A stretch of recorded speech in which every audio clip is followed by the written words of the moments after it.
সরস্বতী পূজার আগে কুল খাওয়া হয় না কেন? সরস্বতী পূজার আগে কুল না খাওয়ার রীতি মূলত বাঙালি, অসমীয়া সনাতন ধর্মাবলম্বীদের মধ্যেই অধিক প্রচলিত। যুগ যুগ ধরে বাঙালি নতুন ফসল ঘরে তুললে তা গৃহদেবতাকে না নিবেদন করে গ্রহণ করে না। যেহেতু বাঙালিদের সকল পার্বণই ঋতুভিত্তিক, তাই অনেক সময় দেখা যায় যে সেই ঋতুভিত্তিক ফসলগুলো ওই নির্দিষ্ট ঋতুতে পূজিত দেবতাকে নিবেদন করা হয়। যেমন নবান্নে নতুন ধানের পিঠাপুলি লক্ষ্মী দেবীকে নৈবেদ্য দেওয়া হয়। তেমনইভাবে সরস্বতী পূজা বসন্ত আগমনের সাথে সম্পর্কিত, তাই এর প্রতীক বাসন্তী রং। বাসন্তী রঙের আধো পাকা কুল তাই এই ঋতু ফলের প্রতীক হিসাবে বিবেচিত হয়। কুল শীতকালীন ফল। মাঘ মাসে দেবী সরস্বতী পূজিত হন। দেবীর প্রধান পূজিরা শিক্ষার্থীরা, তাই তারা ভক্তিবশে সর্বাগ্রে দেবীকে নিবেদিত কুলই গ্রহণ করে।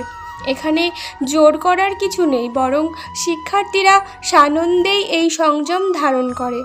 এমন কোনো কথা নেই যে পূজার আগে কুল খেয়ে ফেললে দেবী রাগ করবেন এবং বিদ্যে বুদ্ধি কমিয়ে দেবেন। আবার এটা কোনো রকম সংস্কারও নয়, আসলে এটা বাঙালি সনাতন রীতির একটি বিভিন্ন অংশ, লোকাচারও বটে। এছাড়া একটি পুরাণ কাহিনী অনুসারে ব্যাসদেব বদ্রিকাশ্রমে তার তপস্যা স্থলের কাছে একটি কুলবীজ রেখে মনস্থ করলেন যে যখন এই কুলবীজ অঙ্কুরিত হয়ে চারা থেকে গাছের নতুন কুল হবে এবং সেই কুল পেকে ব্যাসদেবের মাথায় পতিত হবে, সেই দিন তার তপস্যা পূর্ণ হবে।